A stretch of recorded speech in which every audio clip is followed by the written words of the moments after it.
तो guys finally हमारे पास updated facelift Scorpio N हाथ में आ चुकी है। पर भाई आप देख सकते हैं बाहर से कुछ ऐसी नज़र आ रही है। मजाक कर रहे हैं यार, ये अभी बिल्कुल करंट जेन है जो अभी बिकती है। बट भाई फेसलिफ्ट के नाम पे बाहर से तो कुछ इतने ज़्यादा चेंजेस हुए नहीं है, बट जो चेंजेस हुए ना भाई वो बहुत ही नेसेसरी थे। भाई कस्टमर फीडबैक को महिंद्रा ने बिल्कुल अप राइट लिया है एंड जो कमियां थी वो पूरी कर दी हैं इस बार। भाई बात करते हैं अगर हम एक्सटीरियर डिज़ाइनिंग से, अगर हम इसे कंपेयर करें नई वाली फेसलिफ्ट को अपनी करंट जेन से जो कि हमारे पास है यहाँ पे अभी, तो आपको मोटा मोटी कोई भी डिफरेंसेस नहीं आएंगे। ये भाई अभी Z8 मॉडल है 4x4 मैनुअल में। अगर आप L लोगे तो यहाँ पे कैमरा आ जाता था, फ्रंट कैमरा हमें मिलता था। But with this current generation जो अब नई आई है फेसलिफ्ट, हमें 360 डिग्री कैमरा देखने को मिल जाएगा, क्योंकि भाई साइड मिरर्स के नीचे हमें यहाँ पे कैमरास ऐड ऑन हो चुके हैं और ब्लाइंड स्पॉट मॉनिटरिंग भी ऐड ऑन हो चुकी है। ओवरऑल अगर हम साइड प्रोफाइल की बात करें तो मोटा मोटी सेम रहने वाली है इस करंट जेन जैसी ही। बस आपके जो मेन डिफरेंसेस है वो नए अलॉय व्हील्स आ चुके हैं एंड फ्रैंकली स्पीकिंग वो अलॉय व्हील्स का डिज़ाइन मेरे को इतना खास नहीं लगा। जो अभी के 18 इंच अलॉय व्हील्स आते हैं वो ज़्यादा अच्छे हैं भाई मेरे ख्याल से। But do let me know your thoughts in the comment section. बाकी भाई अगर रियर प्रोफाइल की बात करें तो भाई वो भी अनचेंज रहने वाली है, ज़्यादा कुछ है नहीं, नोटिसेबल चेंजेस आपको नज़र आएंगे नहीं। You get the 4 explore badging over here, आपको यहाँ पे क्रोम डोर हैंडल्स मिलेंगे, रिक्वेस्ट सेंसर आपको मिल जाएगा, wiper washer defogger, shark fin antenna, AdrenoX की बैजिंग एंड ओवरऑल भाई सिलुएट बिल्कुल सेम रहने वाली है बाहर से। वो बॉक्सी डीएनए, वो स्कॉर्पियो एन की स्टांस आपको भरपूर मिलेगी। तो भाई एक्सटीरियर वाइज ज़्यादा छेड़खानी नहीं करी है। जो छेड़खानी करी है ना, जो कि नेसेसरी थी, वो हमारे इंटीरियर से रिलेटेड है। क्योंकि भाई सबसे पहली बात तो भाई एज इट इज़ Z8L में आपको जो होगा वो भाई इलेक्ट्रॉनिकल सीट्स आ जाती हैं, ठीक है, विद वेंटिलेटेड सपोर्ट्स होंगी। और मेरे ख्याल से इस बार मेमोरी फंक्शन भी ऐड ऑन हो जाएगा अपनी नई स्कॉर्पियो एन में। डोर पैनल बिल्कुल सेम है भाई, ब्लैक एंड ब्राउन का थीम अभी भी कंटिन्यू करा गया है। पहले ये स्मॉल सनरूफ आती थी, अब पैनोरामिक आ सकती है एंड सोनी के वो स्पीकर्स को बिल्कुल भाई एडजस्ट करेंगे पैनोरामिक के हिसाब से। तो we have to check out that placement of speakers जो हमारे रूफ पे रहते हैं। But coming to the door panel, यहाँ पे आपके ऐसे ही रहने वाला है, मोटा मोटी कोई ज़्यादा डिफरेंसेस नहीं रहेंगे।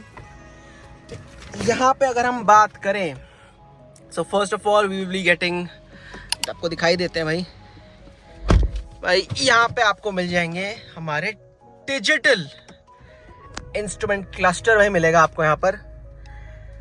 भाई अभी हमारे पास है एनालॉग, और मेरे ख्याल से भाई Z8 मॉडल्स में ही मेरे ख्याल से आपको डिजिटल क्लस्टर मिलेगा, मतलब Z8, Z8L और Z8T मॉडल्स में ही। उसके नीचे आई थिंक डिजिटल क्लस्टर को नहीं प्रेफरेंस दिया जाएगा, या फिर अगर आप लकी हुए तो Z8 सेलेक्ट में भी दे सकते हैं ये डिजिटल इंस्ट्रूमेंट क्लस्टर का ऑप्शन। तो सबसे पहले भाई 10.1 इंच का हमें यहाँ पे फुल डिजिटल क्लस्टर आ जाएगा, जैसे कि हमने थार रॉक्स में देखा है, वो पूरा सपोर्ट यहाँ पे आ जाएगा। स्टार्ट स्टॉप बटन हमें मिलते ही हैं, ऑटोमेटिक हेडलैम्प्स हमें मिलेंगे, ठीक है, एंड हमारे ऑटोमेटिक वाइपर्स भी हमें देखने को मिल जाएंगे। ऊपर से यहाँ पे जो सबसे बड़ी आपकी नोटिसेबल चेंज है जो भाई इसके इंटीरियर को खिला देती है भाई, वो है भाई 10.25 इंच की टच स्क्रीन इंफोटेनमेंट सिस्टम, जो कि भाई बिल्कुल थार रॉक से बोरो कर लिया। पूरा इंटरफेस भी थार रॉक्स जैसा ही है। जहाँ कंप्लेन थी कि भाई ये बेजल्स इतने मोटे क्यों हैं, ये भाई अब ये 8 इंच की मिलती है हमें, अगर पूरी 9 की मिलती तो बड़ा अच्छा लगता था। बट अब भाई 10.25 इंच की हमें स्क्रीन दे दी है, जो कि बहुत ही सही चीज़ है। AC वेंट्स ये वाले, इनकी प्लेसमेंट बिल्कुल सेम रहने वाली है। ट्विटर की प्लेसमेंट हमारी सेम है। AC वेंट्स जो अब यहाँ पे बिल्कुल एलिफेंट ईयर स्टाइल के साथ आते थे, अब वो बिल्कुल नीचे स्लीक हो चुके हैं, क्योंकि वो फ्लोटिंग टच स्क्रीन रहने वाली है। तो यहाँ पे भाई आपको ऐसा मिलेगा। कंट्रोल्स मिनिमल हो चुके हैं, पहले हमारे पास ये कंट्रोल्स थे टच स्क्रीन के, अब वो बिल्कुल थार रॉक्स जैसा फिटिंग है, आपको वैसा मिलेगा। डुअल जोन क्लाइमेट कंट्रोल जैसे कि मैंने हमारी गाड़ी में भी है, वो आपको मिलेगा। यहाँ पे ऑटोमेटिक क्लाइमेट कंट्रोल है। इन बटन्स की आप प्लेसमेंट देख रहे हैं वो बिल्कुल सेम है, बट द बटन की जो फिनिशिंग है अब वो थोड़ी और स्लीकर हो चुकी है, बिल्कुल सेम है, आपको थार रॉक्स जैसी फिटमेंट देखने को मिलेगी, ठीक है। 4x4 लीवर वो तो अपडेट के साथ यहाँ शिफ्ट हो चुका था। पूरा ग्लॉस ब्लैक पैनल आपके पास आ जाएगा। आपको यहाँ पे मैनुअल हैंड ब्रेक की जगह electronic parking brake with auto hold function आ जाएगा। यहाँ पे ट्विन कप होल्डर्स आ जाएंगे आपके पास। देन आई वुड सी कि भाई एक 12 वोल्ट का सॉकेट होना चाहिए, जो मुझे अभी नज़र नहीं आया स्पाई शॉट्स के अंदर। इनफैक्ट इंटीरियर में मुझे 12 वोल्ट का सॉकेट अभी नज़र नहीं आया, बट मेरे ख्याल से वो होना ही चाहिए था। अपडेट आया तो भाई ये एक बहुत ही नेसेसरी चीज़ है, क्योंकि लोगों ने भाई आफ्टर मार्केट जाके ये इसको यहाँ पे छेद करवा के वो सॉकेट डलवाया। बट उसके अलावा हमें यहाँ पे एक चार्जिंग पोर्ट है USB A and then the USB A के हमें 2 स्लॉट्स हैं। एंड ये वाला तो भाई आपको wired Apple CarPlay Android auto के लिए है, बट वायरलेस भी आपको यहाँ पे मिलता है। मेरे ख्याल से यहाँ पे टाइप सी कंट्रोल्स आपके पास आ जाएंगे। ऊपर से भाई यहाँ पे ये नॉब हमें बिल्कुल वैसे ही है। डिफ लॉक का फंक्शन अगर आ जाए तो बहुत ही अच्छी बात है, वो आएगा। Traction control, hill distance control, start stop button, SOS button and hazard lights के बटन तो हमारे यही हैं। आर्मरेस्ट हमारा स्लाइडेबल नहीं है अभी भी। And we get this leatherette upholstery chocolate brown colour में, and the black theme goes well. And जो कार्बन एडिशन होगा उसमें तो फुल ब्लैक आउट ट्रीटमेंट ही है, तो ऐसा तो कुछ है नहीं, बिल्कुल सीन ज़्यादा। मोटा मोटी नज़र भाई IRVM आपका वो आ जाएगा बिल्कुल, क्या है, ऑटो डिमिंग IRVM आएगा। सनग्लास होल्डर यहाँ पे है, सनरूफ की प्लेसमेंट हमारे पास है, फुल LED ट्रीटमेंट हमें सब जगह मिल जाती है। यहाँ पे कोई हमें वाइपर कह रहा हूँ, वैनिटी मिरर नहीं है, जबकि इस साइड है, एंड वाइट लाइट्स के साथ है, जो कि बहुत अच्छी बात है। ओवरऑल जो चीज़ें हैं भाई वो बिल्कुल सेम रहने वाली है। एंड पीछे भी जैसे ज़्यादा कुछ आपको डिफरेंस नहीं मिलेंगे।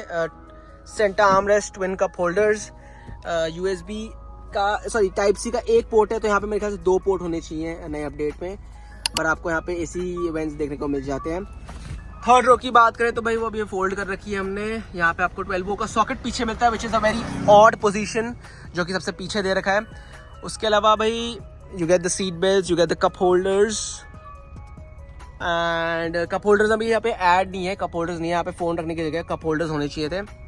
But third row is like useless ही, मेरे ख्याल से हम भी यूज़ नहीं करते इतना, बच्चों के लिए है मिनिमल। तो ओवरऑल भाई ये कुछ अपडेट रहने वाले हैं। आपको यहाँ पे ADAS का टेक भी ऐड ऑन हो चुका है, blind spot monitoring add on हो चुकी है, 360 डिग्री कैमरा आ चुका है। ओवरऑल आपको फुल LED सेटअप है भाई यहाँ पे। अब लेट्स सी कि नई वाली जो स्कॉर्पियन रहने वाली है उसका थ्रो कैसा रहने वाला है, क्योंकि इनका थ्रो तो बहुत ही एवरेज है, तभी तो हमने ऑक्स लैम्प्स लगाई हैं यहाँ पे। देन कॉर्निंग फंक्शन के साथ आपको LED फॉग लैम्प्स भी मिलती हैं। ओवरऑल 17 इंच का अलॉय व्हील्स आपको सेम अभी देखने को मिलेंगे, जैसे हमने स्पाई शॉट्स में देखे हैं। जो नए डिज़ाइन हैं वो 18 इंचज़ में ही करे हुए हैं महिंद्रा ने, तो दैट्स थिंग। बट ऑनेस्टली मुझे वो डिज़ाइन का पसंद नहीं आया, जो भी करंट कह रहे हैं वो बेस्ट है। गाइस ये थी एक शॉर्ट सी walk around of the new Scorpio N। भाई ढांचा बिल्कुल सेम है, you get the necessary updates, and customer जो चाहती थी वो अपडेट हो चुका है। पैनोरामिक सनरूफ, वेंटिलेटेड सीट्स तो पहले से ही थी, मतलब कोई कमी ही नहीं है इस प्राइस पॉइंट के अंदर। प्राइस पॉइंट की बात करें तो मेरे ख्याल से 20 से 50 हज़ार रुपये तक शायद इंक्रीमेंट हो सकता है प्राइस पॉइंट पे। बट जो सबसे वैल्यू फॉर मनी वेरिएंट है भाई आपका Z8 select, and you get the 2.2 litre diesel engine and 2 litre turbo petrol engine. Petrol engine निकालता है 200 bhp, 380 Nm का टॉर्क, और डीजल इंजन आपको आता है 172 bhp और 400 Nm तक का टॉर्क।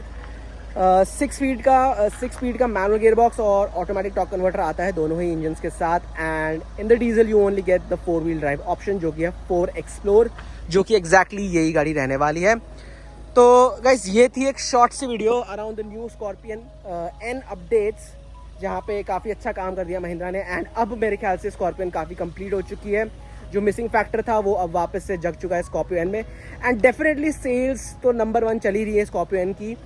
जिनका बजट एक्सटेंड नहीं होता फॉर्च्यूनर के लिए, वहाँ पे भाई स्कॉर्पियो N परफेक्ट फिटमेंट के साथ आ जाती है, जहाँ पे भाई 20 लाख के आसपास आपको क्रेटा ऐसी गाड़ियाँ मिलती हैं जो कि साइज़ के सामने इसके सामने भाई काफ़ी हल्की पड़ जाती हैं। एंड जो इंडियन रोड्स की मेंटालिटी है कि भाई जो सीट पे बैठा है ना राजा फील करना चाहिए, तो भाई स्कॉर्पियो N बखूबी निभाती है उस रोल को।